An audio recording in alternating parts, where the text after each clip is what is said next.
Ya halo semua, balik lagi bareng gua di channel Inficreate Project. Di video kali ini, gua akan membahas tentang Oregairu. Ya, udah cukup lama sejak terakhir kali gua ngebahas Oregairu, lebih dari setahun. Dan di sini, gua berniat untuk membahas Oregairu volume 14,5. Mungkin udah banyak yang nungguin ringkasan volume 14,5 dari gua. Dan akhirnya, video ini pun kesampaian. Perlu diketahui, volume 14,5 berisi 5 chapter, dan hanya satu chapter saja yang merupakan cerita penting sekaligus lanjutan dari volume 14 dan juga Oregairu Shin. Chapter tersebut adalah chapter 5. Jadi di sini gue akan membahas ringkasan dari chapter 5 volume 14,5. Namun, jika kalian tetap penasaran tentang isi dari chapter 1 sampai 4, kalian bisa langsung cek aja ke file novelnya. Nanti akan gue sediain linknya di deskripsi. Ya, setidaknya di video ini gue akan membahas dengan santai tentang adegan-adegan yang terjadi di chapter 5. Dan gak perlu basa-basi lagi, gue akan langsung masuk aja ke pembahasannya. Volume 14,5 chapter 5. Chapter 5 sendiri terbagi menjadi dua bagian. Bagian pertama, ada adegan di ruang klub di mana Hachiman, Komachi, dan Iroha berbincang dengan santai seputar kelangsungan klub relawan. Di sisi lain, pada saat itu, Yukino dan Yui sedang pergi membeli hadiah untuk merayakan Komachi yang telah menjadi ketua klub yang baru. Sehingga mereka tidak bisa menghadiri kegiatan klub hari itu. Selain itu, nggak banyak yang bisa gue bahas di adegan pertama. Kurang lebih, mereka berbincang soal Komachi yang akan jadi ketua, dan juga soal murid kelas 3 yang akan lulus tahun depan. Sehingga, mereka pun berbincang soal kelangsungan klub relawan, di mana saat ini belum ada anggota baru yang masuk. Kemudian, bagian yang kedua adalah adegan di mana terdapat sebuah percakapan antara Hachiman dan Yukino. Dan adegan ini merupakan adegan utama dari chapter ini. Di dalam percakapan ini, banyak hal menarik dan manis yang mereka obrolkan. Percakapan ini terjadi satu hari setelah adegan pertama. Ini berawal dari Hachiman yang baru saja menyelesaikan cram school. Dan Hachiman langsung menuju ke sebuah kafe yang dijanjikan. Di kafe itu, sudah ada Yukino yang menunggu sambil membaca buku di salah satu meja. Hachiman pun langsung menuju ke sana dan memesan secangkir kopi. Hachiman sempat terpukau dengan ekspresi manis dan lembut Yukino saat membaca buku. Seakan-akan apa yang dia lihat adalah sebuah lukisan. Kemudian, setelah mereka berdua duduk bersama, mereka pun mengobrol tentang banyak hal. Ada 3 hal yang menjadi topik pembicaraan di antara mereka. Pertama, yaitu soal cram school dan juga soal kuliah. Di sini, Hachiman dan Yukino sudah mulai mempersiapkan diri untuk masuk ke universitas. Hachiman kelihatannya tidak mampu untuk masuk ke universitas negeri. Jadi, dia lebih mengincar universitas swasta. Sedangkan Yukino adalah sebaliknya. Kemampuan akademik Yukino sangat tinggi. Jadi, masuk ke universitas negeri bukanlah masalah besar. Tapi, pertimbangan universitas Yukino tidak terbatas hanya pada universitas negeri. Dia juga mempertimbangkan universitas swasta. Dan disinilah Hachiman sedikit berharap kalau mereka bisa satu kampus. Selama berbincang soal kuliah, Hachiman tampaknya berusaha untuk mencari cram school yang baru. Cram school yang dia cari adalah tempat yang menyediakan banyak fasilitas bagus. Misalnya, ruang kelas yang bagus, fasilitas yang menyediakan makanan, dan juga hiburan.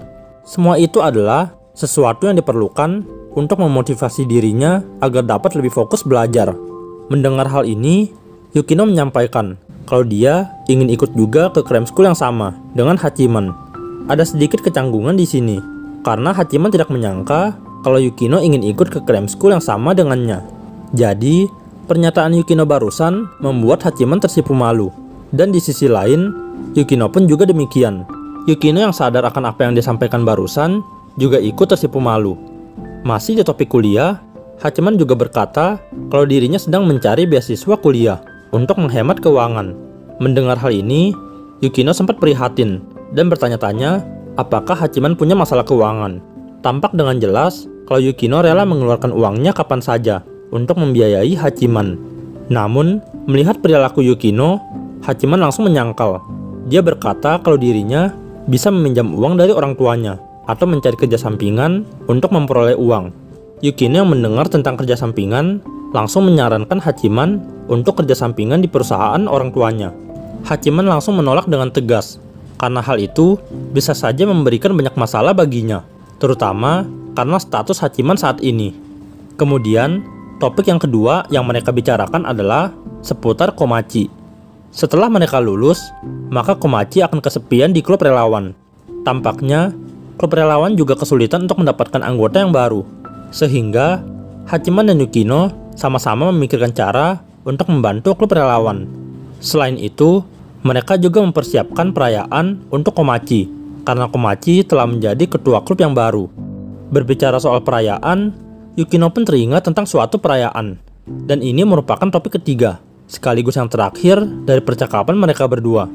Setelah mengobrolkan banyak hal, Yukino mengeluarkan kue beraneka bentuk dari tasnya dan menyerahkannya kepada Hachiman. Itu adalah kue yang dibuat Yukino untuk merayakan 1 bulan hubungan mereka. Singkatnya, anniversary sebulan. Hachiman awalnya kebingungan, tapi setelah tahu perayaan apa yang Yukino maksud, dia pun tersipu malu. Hachiman tidak memikirkan sama sekali soal perayaan, jadi dia tidak menyiapkan apapun. Namun Yukino tidak mempermasalahkan hal itu, karena perayaan ini adalah sebuah keinginan pribadinya. Tapi, karena Hachiman masih terus bertanya-tanya apa yang harus dia lakukan, Yukino pun menyarankan kepada Hachiman untuk menyiapkan hadiah di perayaan berikutnya, di perayaan anniversary 1 tahun. Karena berhubungan soal masa depan, Hachiman pun memikirkan hal itu secara berlebihan. Dia memikirkan apakah dirinya bisa menyiapkan hadiah dengan benar, dan juga apakah dirinya bisa masuk ke kampus yang dia incar. Dan melihat reaksi Hachiman yang rumit, Yukino pun berkata kalau 1 tahun sepertinya terlalu cepat, sehingga Hachiman bisa melakukannya di perayaan anniversary 10 tahun. Mendengar kata 10 tahun, Hachiman pun berpikir kalau itu adalah sebuah janji yang sangat panjang. Tapi sekali lagi, Yukino pun menambahkan kalau Hachiman tidak perlu khawatir secara berlebihan. Dia berkata kalau Hachiman bisa melakukan perayaan itu kapanpun Hachiman siap.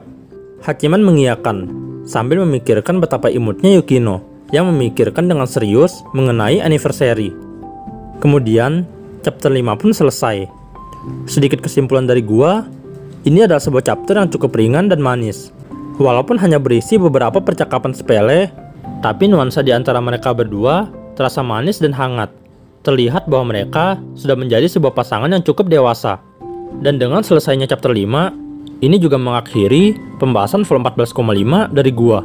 Gua sendiri belum kepikiran untuk membuat ringkasan full 14,5 secara keseluruhan. Karena isi dari 4 chapter pertama, sebagian besar merupakan pengulangan dari volume-volume sebelumnya. Jadi gue sendiri kurang tertarik untuk membahasnya. Tapi, kalau kalian penasaran, silakan membaca sendiri file novelnya lewat link yang gue taruh di deskripsi.